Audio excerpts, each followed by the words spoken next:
Hello बेटा, good morning. बेटा हम 12 चैप्टर कर रहे थे वेक्टर वाला, जिसमें हमारी 12.3 एक्सरसाइज चल रही थी और 12.3 एक्सरसाइज के क्वेश्चन नंबर 11th तक आपको करवा दिए थे। आगे देखो, अब क्वेश्चन नंबर 12। स्टेटमेंट पढ़ो क्या कहता है। The position vector of the point A B C and D. 4 point A B C D, उन चारों के पोजीशन वेक्टर दे रखे हैं। देखो बेटा, जैसे हम ए के पोजीशन वेक्टर को वेक्टर ए से डिनोट करना चाहो कर सकते हो। इसने क्या दिया, ए का पोजीशन वेक्टर 4i प्लस में 3j माइनस में k। दूसरा बेटा जो बी है पॉइंट, उसका पोजीशन वेक्टर दे रखा है 5i प्लस में 2j प्लस में 2k। और सी पॉइंट का पोजीशन वेक्टर है 2i माइनस में 2j माइनस में 3k। और जो डी पॉइंट है उसका पोजीशन वेक्टर है 4i माइनस 4j प्लस में 3k। हमें प्रूव क्या करना है, कहता है ए बी को सी डी के पैरेलल दिखाना है। ध्यान से सुनो, ए बी को पैरेलल दिखाना है सी डी के। जब मैंने आपको डेफिनेशन करवाई थी तब उसमें बताया था, एक तो हमने पढ़ा था दो वेक्टर पैरेलल कब होते हैं, एक हमने पढ़ा था कोलिनियर के लिए कि 3 पॉइंट हैं, 3 वेक्टर हैं, वो कोलिनियर कब होंगे। अब देखो बेटा, ए बी को सी डी के पैरेलल दिखाने के लिए हम क्या करेंगे, हम ए बी वेक्टर निकालेंगे, दूसरा सी डी वेक्टर निकालेंगे। अगर ये दोनों वेक्टर एक दूसरे के स्केलर मल्टीपल के बराबर आ जाते हैं, जैसे A B vector lambda times of क्या आ जाए सी डी। ये जो स्केलर है, ये स्केलर चाहे आपका कुछ भी हो, नॉन जीरो होना चाहिए, फ्रैक्शन में हो, पॉजिटिव हो, नेगेटिव हो, लेकिन जीरो नहीं होना चाहिए। उसके लिए पहले बेटा हम यहाँ से ए बी वेक्टर निकालेंगे। ए बी वेक्टर कब मिलेगा, पोजीशन वेक्टर ऑफ बी क्या है 5i प्लस में 2j प्लस में 2k माइनस में पोजीशन वेक्टर ऑफ ए, और ए का पोजीशन वेक्टर है 4i माइनस का हो जाएगा बेटा 3j और प्लस का हो जाएगा k। जब इसे सोल्व करेंगे, देखो बेटा i कंपोनेंट के साथ i कंपोनेंट सोल्व करेंगे तो क्या आएगा i, उसके बाद माइनस का आ जाएगा बेटा j और प्लस का आ जाएगा 3k। ये आ गया ए बी वेक्टर। दूसरा अगर हम सी डी वेक्टर निकालें तो पोजीशन वेक्टर ऑफ डी में से डी क्या है 4i माइनस का 4j प्लस का 3k माइनस करेंगे पोजीशन वेक्टर ऑफ सी, वो हो जाएगा 2i प्लस का हो जाएगा बेटा 2j और प्लस का हो जाएगा 3k। सोल्व किया तो 2i आया, माइनस का बेटा 2j आएगा और प्लस का हो गया 6k। अब ध्यान से देखो, सी डी वेक्टर को अगर हम देखते हैं तो सी डी वेक्टर यहाँ से मैं इसमें से 2 कॉमन ले रही हूँ, अंदर क्या रहेगा i माइनस j प्लस में 3k। अब ये 2 तो एज इट इज, और बेटा i minus j plus 3k ये तो हमारा ए बी वेक्टर भी है, तो हम क्या लिख सकते हैं, सी डी वेक्टर है वो 2 टाइम्स है ए बी वेक्टर के। सी डी वेक्टर और ए बी वेक्टर एक दूसरे के स्केलर मल्टीपल के बराबर हैं। हम इसको ऐसे भी लिख सकते हैं कि ए बी जो वेक्टर है वो इक्वल है हाफ ऑफ सी डी के। एक ही बात है, स्केलर से हमें कोई प्रॉब्लम नहीं है, वो 2 रहे या 1/2। अगर ये दोनों वेक्टर ए बी और सी डी एक दूसरे के स्केलर मल्टीपल के बराबर हैं तो बेटा ये क्या हो जाएंगे, पैरेलल। यहाँ से प्रूव हो जाएगा ए बी वेक्टर पैरेलल है किसके, सी डी के। और हमें यही प्रूव करना था कि ए बी को सी डी के क्या दिखाओ, पैरेलल दिखाओ। नेक्स्ट देखो बेटा, क्वेश्चन नंबर 13 क्या कहता है, A B C D 4 point दिए उसने, ए बी सी डी हैं वो वर्टिसेस हैं क्वाड्रिलेटरल के। कहता है शो दैट ए बी जो है उसको पैरेलल प्रूव करना है सी डी के, और साथ के साथ क्या दिखाना है कि ए बी जो है वो हाफ ऑफ सी डी है। जैसे जस्ट अभी हमने पिछला क्वेश्चन किया उसके अंदर यही था, C D 2 times of A B था या A B half of C D था। वहाँ पे सिर्फ इसने पैरेलल वर्ड कहा था, वो ये भी आपको कह सकता था कि ए बी को सी डी के हाफ के इक्वल दिखाओ। आपको बिल्कुल सेम वैसे ही करना है। इसका मतलब ये हम ए बी वैक्टर निकालेंगे और हम सी डी वैक्टर निकालेंगे। जब निकाल के कंपेयर करोगे ना बेटा, तो सी डी जो वैक्टर है वो आपको 2 टाइम्स ऑफ क्या मिलेगा, ए बी वैक्टर। और वहीं से हम लिखना चाहे तो ये भी लिख सकते हैं कि भाई ए बी जो वेक्टर है वो हाफ ऑफ क्या है, सी डी। अगर आप ये प्रूव कर देते हो तो हम क्या कहेंगे, दो वेक्टर अगर एक दूसरे के स्केलर मल्टीपल के बराबर हैं तो वो क्या कहे जाएंगे, पैरेलल कहे जाएंगे। और साथ के साथ जो स्केलर 1/2 है तो ये भी क्लियर हो जाएगा कि ए बी हाफ ऑफ क्या है, सी डी। देखो बेटा, सबसे पहले मैं यहाँ ए बी वैक्टर निकाल रही हूँ। Position vector of B minus में पोजीशन वेक्टर ऑफ ए, और बी का पोजीशन वेक्टर है 2i प्लस में 5j प्लस में 0 के। लिखना चाहो तो लिख सकते हो। माइनस में पोजीशन वेक्टर ऑफ ए तो i माइनस j और माइनस का k। सोल्व करेंगे तो ये आएगा i, प्लस में आ गया 4j और माइनस में आ जाएगा k। दूसरा बेटा, अगर हम सी डी वैक्टर निकालें तो position vector of d minus में c, d का पोजीशन वेक्टर क्या है i, माइनस में 6j माइनस में k। माइनस में c का पोजीशन वेक्टर रखेंगे तो 3i, माइनस का हो जाएगा 2j और प्लस का आ जाएगा 3k। करो भाई सोल्व। बेटा, माइनस का 2i आ गया, माइनस का 8j हो जाएगा और प्लस का 2k आ जाएगा। अगर मैं यहाँ से -2 कॉमन ले लूँ तो अंदर आएगा बेटा i प्लस का 4j और प्लस माइनस का रह जाएगा k। यानी कि हम क्या लिख सकते हैं, सी डी जो वेक्टर है वो -2 times of A B vector के इक्वल है। अब स्केलर हमारा क्या आ गया, -2। इस -2 को भेजना चाहो तो आप भेज सकते हो, लेकिन जब बात मैग्नीट्यूड की आएगी तो नेगेटिव साइन को क्या करेंगे, इग्नोर करेंगे, क्योंकि मैग्नीट्यूड नेगेटिव नहीं होता। तो यहाँ से हम ये भी लिख सकते हैं कि ए बी जो वेक्टर है वो -1/2 टाइम्स ऑफ किसके है, सी डी के है। तो ये दोनों अगर एक दूसरे के स्केलर मल्टीपल के बराबर हैं तो पैरेलल होंगे, और पैरेलल होने के साथ रिलेशन क्या होगा कि ए बी हाफ ऑफ क्या है, सी डी। मतलब ए बी वैक्टर की जो लेंथ है वो सी डी की लेंथ का क्या है, हाफ के इक्वल है। रही बात नेगेटिव साइन की, तो मैग्नीट्यूड के टाइम पे नेगेटिव साइन को क्या करेंगे, इग्नोर, या ये पॉजिटिव हो जाएगा। क्यों, क्योंकि मैग्नीट्यूड नेगेटिव नहीं होता। फिर देखो बेटा, इसका सेकेंड पार्ट, आपको ए बी सी ट्रायंगल के वर्टिसेस दे दिए। साफ साफ लिख रहा है कि ए बी का मैग्नीट्यूड 3 टाइम्स ऑफ ए सी करो, तो आप निकाल सकते हो। ए बी का मैग्नीट्यूड कैसे निकालेंगे, मैग्नीट्यूड ऑफ बी माइनस में A, sorry position vector of B minus है उसका मैग्नीट्यूड निकाल के छोड़ देंगे, under the root I J के कंपोनेंट के स्क्वायर का सम। सेम कैसे किसका निकालना आपको, ए सी का। नेक्स्ट देखो बेटा, क्वेश्चन नंबर 14। 3 पॉइंट दिए बेटा, ए दिया 2 1 3, बी दे रखा है 2 -3 4 और सी दे रखा है -1 2 7। आर द 3 पॉइंट्स, 3 पॉइंट हैं। कहता है फाइंड ए पॉइंट डी, हमें 4th पॉइंट डी निकालना है सच दैट, क्या कहता है कि ए बी का जो मैग्नीट्यूड है वो हाफ ऑफ सी डी के मैग्नीट्यूड के इक्वल है।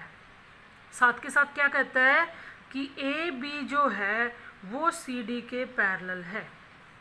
इसका मतलब ये हुआ कि हम अपनी तरफ से क्या लिख सकते हैं बेटा, कि A B vector half of C D vector के इक्वल है।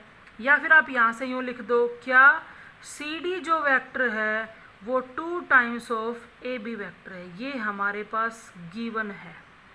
हम कैसे करेंगे, सबसे पहले डी पॉइंट को मान लेते हैं, लेट कर लिया मैंने कि डी जो पॉइंट है ना वो एक्स वाई जेड है, और ये 4th पॉइंट हमें निकालना है।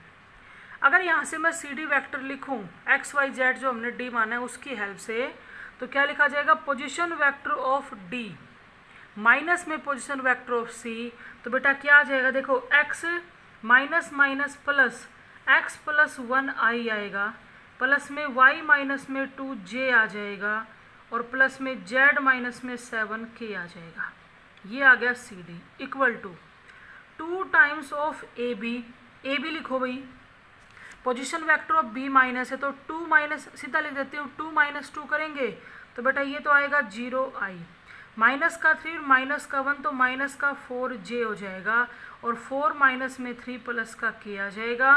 जब इस 2 को अंदर भेजेंगे तो 0i माइनस का 8j और प्लस का क्या आ जाएगा 2k आ जाएगा। अब देखो एक वेक्टर ये है, दूसरा वेक्टर ये है। पिछली वीडियो में आपको बताया था दो वेक्टर अगर इक्वल हैं तो जो i कंपोनेंट है वो i के कंपोनेंट से इक्वेट हो जाएगा, j कंपोनेंट j कंपोनेंट के इक्वल हो जाएगा, और k कंपोनेंट k के इक्वल हो जाएगा। तो यहाँ से हमें x की वैल्यू क्या मिली -1, y की वैल्यू क्या हो जाएगी बेटा -6, और z की वैल्यू क्या हो जाएगी आपकी, ये z -7 था, उधर जाके हो जाएगा 9। तो जो फोर्थ पॉइंट ये हमसे पूछ रहा था वो पॉइंट बनेगा -1 -6 और आपका 9, ये है वो डी पॉइंट। अब देखो बेटा इसके अंदर हो सकता है आपके दो आंसर हों।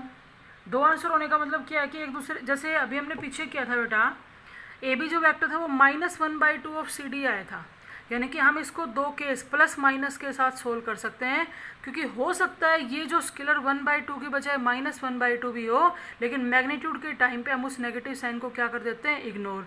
तो एक बार जब इसको नेगेटिव के इक्वल लोगे तो आपको एक्स वाई जेड की एक वैल्यू और मिलेंगी, यानी कि 2 पॉइंट आ जाएंगे।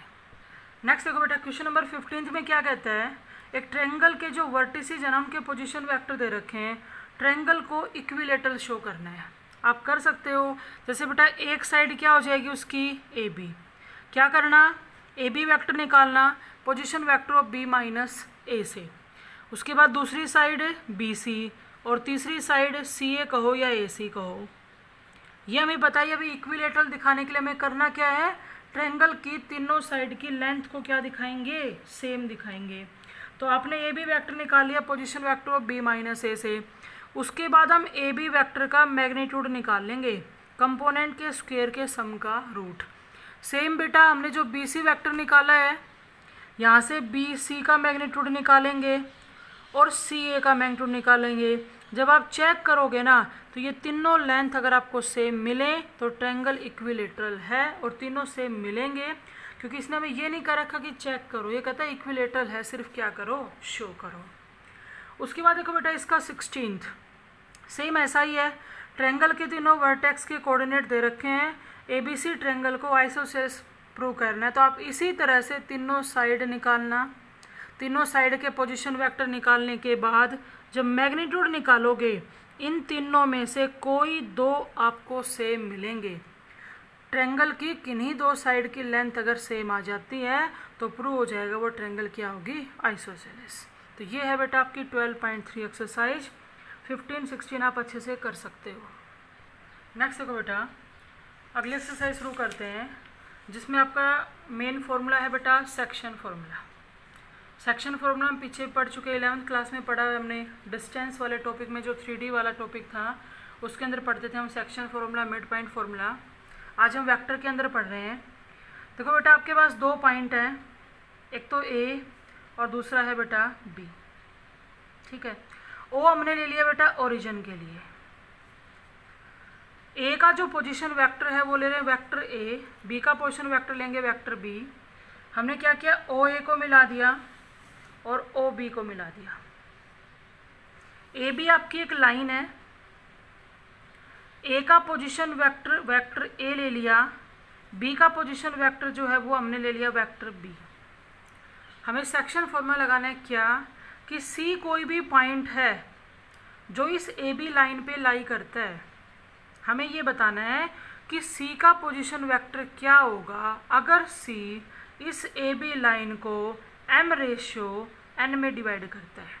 तो सेक्शन फॉर्मूले की हेल्प से हमें ये बताना है कि सी का पोजीशन वेक्टर क्या होगा। हम मान लेते हैं हमने मिला लिया ओ सी को, और बेटा सी के पोजीशन वेक्टर को मैंने वेक्टर आर कह दिया। ओ यहाँ ओरिजिन के लिए है। आप जैसे यूँ कहें भी ओ ए का पोजीशन वेक्टर निकालो, तो बेटा position vector of A minus position vector of O, कहने का मतलब क्या है, अगर ए का जो पोजीशन वेक्टर ए लिया वो पॉइंट आपका 1 1 1 है, तो ओरिजिन जो है वो तो आपका 0 0 होता है। तो आप पोजीशन वेक्टर ऑफ ए कहो या पोजीशन वेक्टर ऑफ ओ ए कहो, एक ही बात होती है, क्योंकि 1 - 0 1 - 0 वापस से आपका सेम आएगा। तो यहाँ पे इनिशियल पॉइंट को अगर ओ लेते हैं तो उससे कोई फ़र्क नहीं पड़ेगा उसके पोजीशन वेक्टर पे। देखो बेटा, हम सेक्शन फॉर्मूला लगा रहे हैं, पीछे हमने +1 क्लास में 10th क्लास में पढ़ा हुआ है। सेक्शन फॉर्मूला भी हम दो तरह से लगा सकते हैं। हमें क्या करना है, सी जो है ओ सी जो वेक्टर है उसके पोजीशन वेक्टर को हमने आर वेक्टर नाम दिया है। सेक्शन फॉर्मूले की हेल्प से हमें वेक्टर आर निकालना है। ये हम दो तरह से निकाल सकते हैं बेटा। ये जो डिवीजन होता है ना, एक तो होता है ये इंटरनली और एक होता है एक्सटर्नली। पहले हम इंटरनली डिवीजन से जो ओ सी वेक्टर है, मतलब जिसका पोजीशन वेक्टर हमने आर लिया, वो निकालेंगे। क्या फॉर्मूला होता है बेटा, एम की मल्टीप्लाई कर देंगे बी के पोजीशन वेक्टर से, और बी का पोजीशन वेक्टर कौन है, वेक्टर बी, प्लस में एन की मल्टीप्लाई करेंगे ए के पोजीशन वेक्टर से, और ए का पोजीशन वेक्टर कौन है, वेक्टर ए, अपॉन में क्या आएगा, एम प्लस एन। ये फॉर्मूला तब लगाना है जब आप इंटरनली डिवीजन करो। दूसरा होता है बेटा एक्सटर्नली डिवीजन। अगर एक्सटर्नली डिवीजन के अंदर हमें वेक्टर आर का पोजीशन वेक्टर, मतलब ओ सी का पोजीशन वेक्टर निकालना है, जिसको नाम हमने क्या दे रखा है, आर, तो क्या आएगा, m इंटू में वेक्टर b, यहाँ माइनस आ जाएगा बेटा, n इंटू में वेक्टर a, अपॉन में m माइनस n। तो ये होता है सेक्शन फॉर्मूला। अगर वो आपको कुछ नहीं कहता इंटरनली एक्सटर्नली, तब तो हम अपनी तरफ से लगाते हैं इंटरनली, लेकिन अगर उसने लिख रखा है कि एक्सटर्नली डिवीजन है तो फिर आपको उसी से करना पड़ेगा। नेक्स्ट आता है बेटा मिड पॉइंट फॉर्मूला। डिस्टेंस उसमें पढ़ते थे हम भाई, अगर P पॉइंट है x1 y1 z1, Q point है x2 y2 z2, तो मिड पॉइंट फॉर्मूला क्या होता था, x1 + x2 y2 y1 + y2 y2। अब हम वेक्टर की बात कर रहे हैं। अगर बेटा ये C पॉइंट AB लाइन को इक्वल रेशो में डिवाइड करे तो C इस AB के मिड पॉइंट का काम करेगा। तो जो हमने OC वेक्टर का पोजीशन वेक्टर लिया R, अगर C मिड पॉइंट है तो OC का जो पोजीशन वेक्टर R है वो किसके इक्वल हो जाएगा, position vector of A plus में पोजीशन वेक्टर ऑफ B, यानी कि vector A plus vector B upon में क्या आएगा, 2। अगर C AB का मिड पॉइंट है तब हम बात कर रहे हैं। तो इसके अंदर हम इन दो फॉर्मूला से रिलेटेड ही क्वेश्चन करेंगे, एक तो आपका सेक्शन फॉर्मूला और एक आपका मिड पॉइंट फॉर्मूला। देखो बेटा, एक्सरसाइज शुरू करते हैं। फर्स्ट क्वेश्चन में क्या कह रही है, consider 2 points P and Q। P point दिया बेटा, P का जो पोजीशन वेक्टर है ना वो दे रखा है 3 vector A - 2 times of vector B। दूसरा पॉइंट है बेटा Q, और Q का पोजीशन वेक्टर दे रखा है वेक्टर A प्लस में वेक्टर B।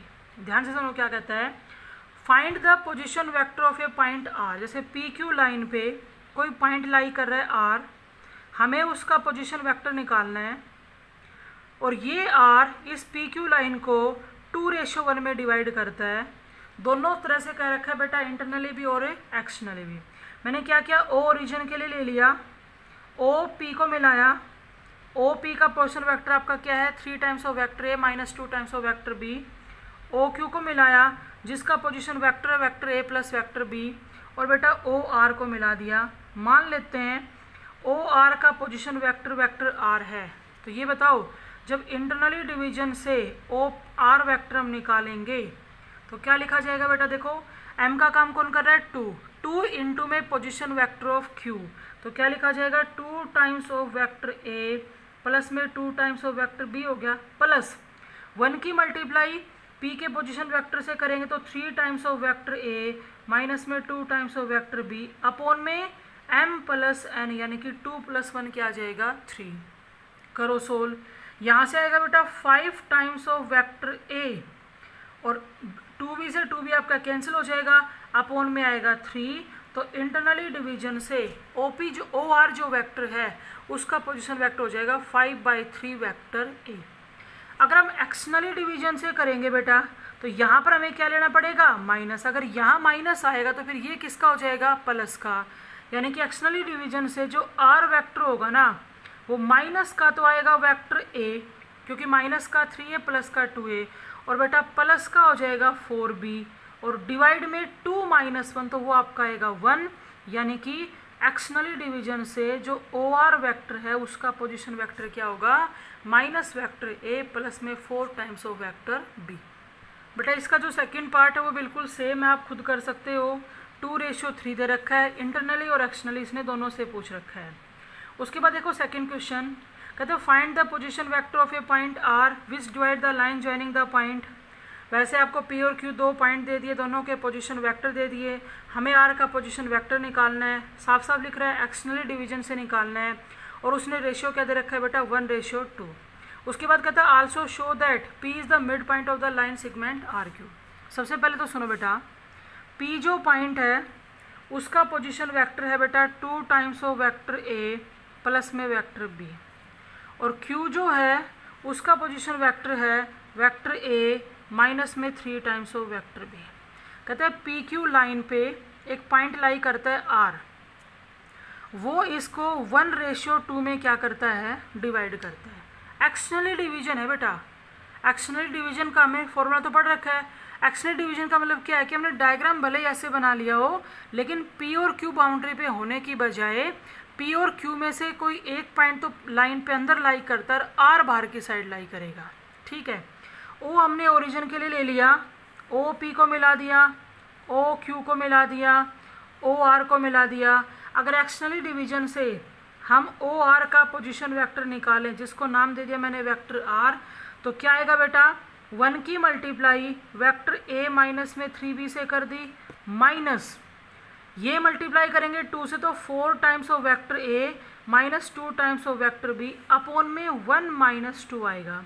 तो यहाँ से माइनस में 3 टाइम्स ऑफ वेक्टर ए आ गया, माइनस में 5 टाइम्स ऑफ वेक्टर बी, और नीचे 1 - 2 -1। जब इस माइनस को कॉमन लेके कैंसिल करेंगे तो 3 times of vector A plus में 5 टाइम्स ऑफ वेक्टर बी। ये आ गया पॉइंट आर का पोजीशन वेक्टर एक्सटर्नली डिवीजन से। इसने एक लाइन और भी दे रखी है, क्या कि पी जो है ना, पी वो आर क्यू का मिड पॉइंट है। कहने का मतलब क्या है कि आपका बताया तो था मैंने, पी और क्यू में से कोई एक पॉइंट तो अंदर लाई करता है और आर बाहर की साइड है, यानी कि इसका डायग्राम कुछ ऐसे बनेगा। लेकिन अब सिर्फ इतना ही दिखाना है कि पी आर क्यू का मिड पॉइंट है। हमारे पास आर का पोजीशन वेक्टर है, हमारे पास क्यू का पोजीशन वेक्टर है, मिड पॉइंट फॉर्मूला हमने पढ़ रखा है। अगर हम आर क्यू का मिड पॉइंट निकालें तो क्या लिखा जाएगा बेटा, position vector of R 3a plus में 5b प्लस में position vector of Q a minus में 3b, और अपॉन में क्या आएगा 2। करो सोल्व, यहाँ से 4 टाइम्स ऑफ वेक्टर a और प्लस में 2 times of vector b upon में 2। अगर हम ऊपर से 2 कॉमन लेंगे तो 2a वेक्टर प्लस में वेक्टर b आ गया। अब देख लो ये जो आया ये p के पोजीशन वेक्टर के इक्वल है। हमने तो अपनी तरफ से आर क्यू का मिड पॉइंट निकाला, उसका पोजीशन वेक्टर वही आया जो हमारे वेक्टर p का है। इसका मतलब p आर क्यू का मिड पॉइंट है। उसके बाद बेटा सेकंड का जो सेकंड पार्ट है वो आप खुद कर लेना, सिंपल सा रेशो दे रखा है, एक्सटर्नल डिवीजन से कह रहे हैं। थर्ड क्वेश्चन देखो, कहता है find the mid point of the vector. एक वेक्टर उसने p दिया 2i प्लस में 3j प्लस में 4k। दूसरा दे रखा है बेटा q 4i प्लस में j माइनस में 2k। आपसे यूँ कहते हैं कि मिड पॉइंट निकालो, किसका, पी क्यू का। तो निकाल सकते हैं position vector of p plus में position vector of q upon में 2, सीधा ऐड कर दो।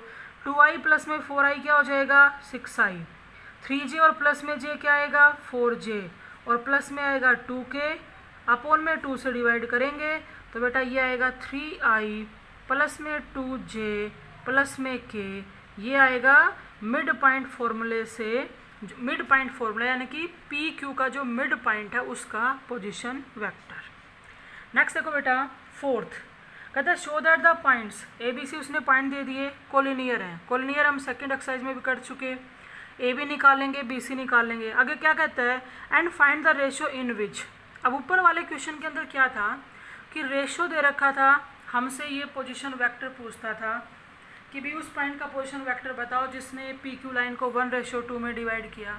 अब आ गया उल्टा, क्या कहता है ये बताओ ए सी हमारे पास है, बी जो पॉइंट है वो ए सी को किस रेशो में डिवाइड करेगा। अब जैसे ए के पोजीशन वेक्टर की बात करें, चाहो तो आप वेक्टर फॉर्म में लिख सकते हो, कैसे, आई माइनस में 2j माइनस में 8k।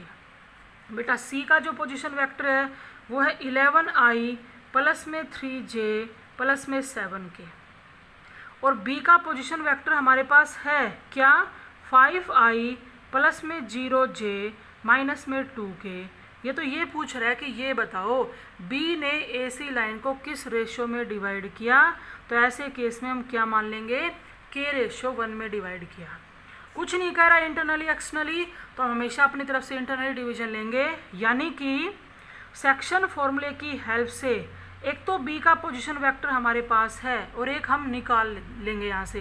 क्या आएगा देखो, जब k की मल्टीप्लाई यहाँ करेंगे बेटा तो 11ki प्लस में 3kj प्लस में 7k, डिफरेंस रखना, एक पे कैप लगाना, प्लस में 1 की मल्टीप्लाई करेंगे तो i माइनस में 2j और माइनस में 8k और अपॉन में आएगा k प्लस 1। अब इसको क्या करो, सेपरेट करो। सेपरेट यानी कि i के कोफिशिएंट को अगर मैं सोल्व करूं तो 11k प्लस में 1 कॉमन ले लिया i और इसके नीचे k प्लस 1। j वाले को करेंगे तो बेटा 3k था, माइनस में 2 कॉमन ले लिया j और इसके नीचे भी k प्लस 1 आएगा, और k वाले कोफिशिएंट को करेंगे तो 7k माइनस 8 बाहर लेंगे k कैप अपॉन में k प्लस 1, और इस वेक्टर को इस वेक्टर से कंपेयर करेंगे क्योंकि दोनों एक ही पॉइंट के पोजीशन वेक्टर हैं। और कंपेयर करने के लिए भी चाहे सिर्फ i के कोफिशिएंट को इक्वेट कर लो या j वाले को या k वाले को, हम i वाले को इक्वेट कर रहे हैं 11k प्लस 1 अपॉन में k प्लस 1, किसके इक्वल हो जाएगा बेटा 5k। कर दो सोल्व, क्रॉस मल्टीप्लाई की तो 11k प्लस 1 बराबर 5k प्लस में 5, इधर लेके गए तो 6k और इधर 5 माइनस में 5 माइनस 1 कितना आ गया 4, तो k क्या आएगा 2/3, यानी कि बी पॉइंट ने AC लाइन को 2:3 में क्या किया, डिवाइड किया। नेक्स्ट देखो बेटा क्वेश्चन नंबर 5, स्टेटमेंट पढ़ो क्या कहता है। कहता है P and Q are the mid points of the diagonal AC and BD respectively of a quadrilateral ABCD, then prove that. पहले हमने क्या किया, ABCD एक क्वाड्रिलेटरल ले ली, साथ के साथ लेट कर लिया कि A पॉइंट है उसका पोजीशन वेक्टर है वेक्टर A, B का पोजीशन बेटा मैंने वेक्टर B ले लिया, C पॉइंट के पोजीशन वेक्टर को वेक्टर C कह दिया और D पॉइंट के पोजीशन वेक्टर को वेक्टर D कह दिया। और क्या क्या AC और BD डायगोनल को मिलाया, AC डायगोनल को मिला लिया और BD को।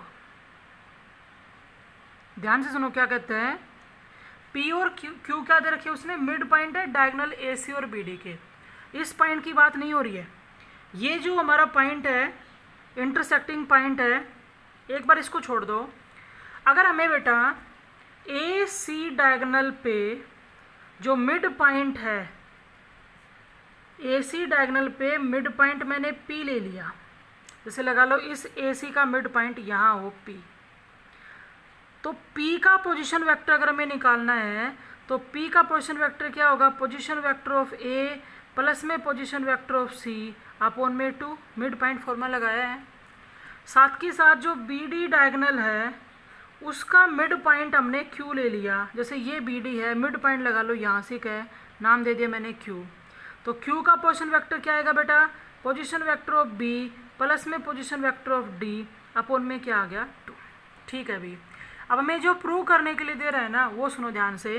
अच्छा मैं यहाँ से PQ को मिला रही हूँ भाई, PQ को देखो बेटा, एक तो कह रहा है AB वेक्टर प्लस में AD वेक्टर प्लस में CB वेक्टर प्लस में CD वेक्टर बराबर आएगा 4 टाइम्स ऑफ PQ वेक्टर के।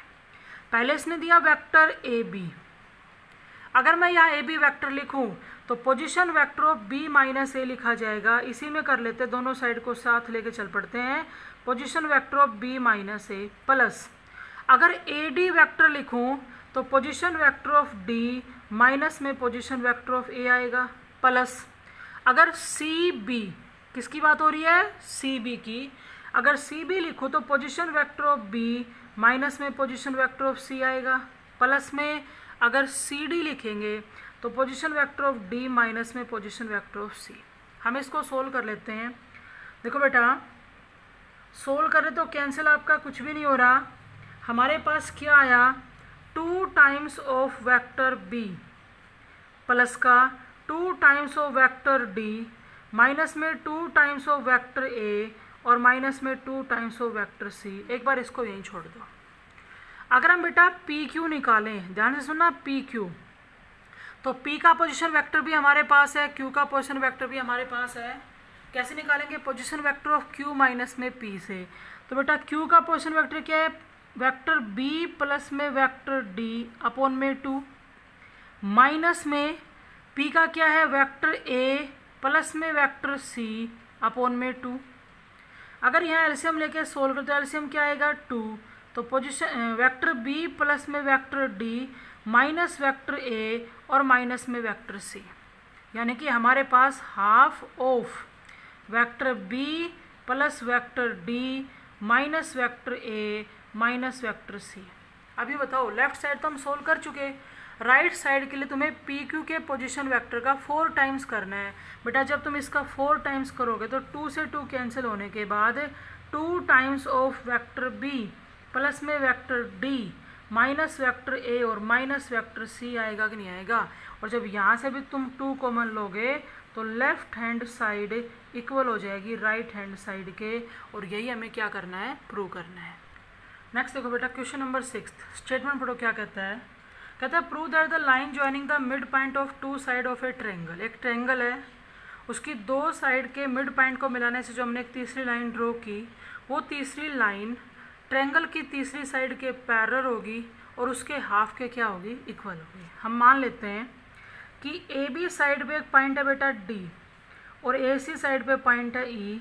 डी को मैंने मिला दिया और ये पॉइंट क्या है, मिड पॉइंट है साइड्स के।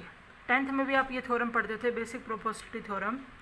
आपको क्या प्रूव करना है कि डी ई पैरेलल है बी सी के, और साथ के साथ डी ई इक्वल है हाफ ऑफ बी सी के। अगर हम इन दोनों को प्रूव करने के लिए ये दिखा दें कि भी डी ई जो वेक्टर है, डी ई जो वेक्टर है वो half of B C vector है, तो ये दोनों साथ के साथ प्रूव हो जाएंगे।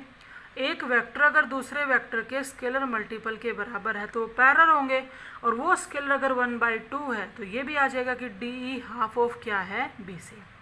उसके लिए बेटा सबसे पहले हमने क्या किया, ए जो हमने पॉइंट लिया था वर्टेक्स, उसके पोजीशन वेक्टर को वेक्टर ए कह दिया, इसको वेक्टर बी कह दिया, और सी का पोजीशन वेक्टर ले लिया हमने वेक्टर सी, बेटा सी सॉरी। अब देखो डी जो है ना, डी वो ए बी का मिड पॉइंट है, तो डी का position vector vector A plus vector B by 2 आएगा। ई है वो ए सी का मिड पॉइंट है, तो ई का पोजीशन वेक्टर अगर हम लिखेंगे तो वो क्या आएगा बेटा, आपका वेक्टर ए प्लस में वेक्टर सी बाई 2 आएगा। अगर मैं यहाँ अपनी तरफ से डी ई वेक्टर निकालूं तो पोजीशन वेक्टर ऑफ ई यानी कि vector A plus vector C upon में 2 minus position vector of D vector A plus vector B by 2 आया। एलसीएम ले लिया बेटा, 2 आ गया, तो वेक्टर ए प्लस में vector C minus vector A और माइनस का वेक्टर बी हो जाएगा, तो ए से तो कैंसिल हो गया, half of vector C minus vector B आया। अगर बेटा मैं यहाँ से बी सी वेक्टर निकालूं तो B C vector position vector of C minus position vector of B तो लिखा जाएगा। अब आप देख सकते हो बी सी जो वेक्टर है वो तो vector C minus vector B है, और डी ई जो है वो half of vector C minus vector B है। तो ये रिलेशन आ गया कि नहीं आ गया कि D E vector half of B C vector के इक्वल है। तो स्केलर मल्टीपल तो हो गए तो पैरेलल हो गए, और स्केलर 1/2 हो गया, तो डी ई है वो हाफ ऑफ क्या हो जाएगी, बी सी। यही दोनों केस हमें प्रूव करने थे। नेक्स्ट देखो बेटा, क्वेश्चन नंबर 7 इस एक्सरसाइज का लास्ट क्वेश्चन क्या कहता है, using vectors prove that if a pair of opposite sides of a quadrilateral are equal and parallel then it is a parallelogram। क्या कहता है कि अगर एक क्वाड्रिलेटरल है उसकी अपोजिट साइड जो हैं वो इक्वल भी हैं और पैरेलल भी हैं, तो प्रूव करो कि वो क्वाड्रिलेटरल ना होके क्या है, पैरेललोग्राम। तो सबसे मेन बात तो ये होगी भी हम दिखा क्या दें, अगर अपोजिट साइड इक्वल और पैरेलल दे रखी हैं तो उसके पैरेललोग्राम बनने के लिए सिर्फ क्या ज़रूरी है कि उसके डायगोनल क्या करेंगे, बाइसेक्ट करेंगे। देखो बेटा, हमने डायग्राम बना लिया ABCD। शुरू में तो हम इसको क्वाड्रिलेटरल ही कहेंगे। ए का पोजीशन वेक्टर ले लिया वेक्टर A, B का वेक्टर B, C का वेक्टर C और D का वेक्टर D। क्वेश्चन की स्टेटमेंट के अकॉर्डिंग आपको क्या कहते हैं, जैसे यूँ कह रहे हैं AB साइड, पहली साइड क्या AB और दूसरी क्या लेंगे उसके अपोजिट वाली DC। कहते हैं AB और DC इक्वल लेंथ की दे रखी हैं और पैरेलल दे रखी है, तो इसका मतलब हम क्या लेके चल सकते हैं कि AB वेक्टर DC के इक्वल है, क्योंकि ये दोनों वेक्टर एक दूसरे के स्केलर मल्टीपल के बराबर हुए। उस स्केलर का काम कौन कर रहा है, 1। हमें प्रूव करना है कि ये क्वाड्रिलेटरल क्या होगी, पैरेललोग्राम होगी। उसके लिए सिर्फ क्या दिखाना है बेटा कि डायगोनल क्या करेंगे, बाइसेक्ट करेंगे। एक डायगोनल आपका AC और दूसरा डायगोनल आपका क्या हो जाएगा, BD। ठीक है बेटा, पहले तो इधर देखो, अगर AB वेक्टर हम लिखेंगे तो position vector of B minus position vector of A आएगा, और अगर DC लिखेंगे तो position vector of C minus position vector of D आएगा। अगर हमें यूँ दिखाना है कि डायगोनल बाइसेक्ट करेंगे तो पहले तो मुझे ये बताओ, अगर मैं AC डायगोनल का मिड पॉइंट लिखूँ तो बेटा वो position vector of A plus में position vector of C by 2 आएगा। और अगर BD डायगोनल का मिड पॉइंट लिखूं तो position vector of B plus में position vector of D by 2 आएगा। और अगर ये दिखाना है कि बाइसेक्ट करते हैं तो उसके लिए इन दोनों को क्या दिखा दो, इक्वल दिखा दो। अगर इन दोनों को इक्वल दिखा दोगे तो ये क्वाड्रिलेटरल क्या प्रूव हो जाएगी, पैरेललोग्राम। क्यों, क्योंकि अपोजिट साइड इक्वल और पैरेलल तो दे ही रखी थी। तो इस रिजल्ट की तरफ ध्यान रखते हुए हम कर रहे हैं। यहाँ देखो बेटा, मैंने क्या किया, यहाँ से D वेक्टर को मैं लेफ्ट साइड ले गई तो वेक्टर B प्लस में वेक्टर D, और वेक्टर A को राइट साइड ले आए तो प्लस में वेक्टर A आ गया। हम बोथ साइड सेम कांस्टेंट से डिवाइड कर सकते हैं, और वो कांस्टेंट मैंने क्या लिया, 2 लिया। तो आप देख लो, half of vector B plus vector D, तो ये तो जो BD डायगोनल है उसका मिड पॉइंट है, और half of vector C plus vector A, तो ये तो AC डायगोनल का मिड पॉइंट है। और अगर ये दोनों बराबर हैं इसका मतलब डायगोनल AC एंड BD दोनों क्या करते हैं, बाइसेक्ट करते हैं। अपोजिट साइड तो पहले से ही इक्वल और पैरेलल थी, और अगर डायगोनल बाइसेक्ट करते हैं तो ABCD क्वाड्रिलेटरल ना होके क्या है कि पैरेललोग्राम है। ये थी बेटा आपकी एक्सरसाइज 12.4।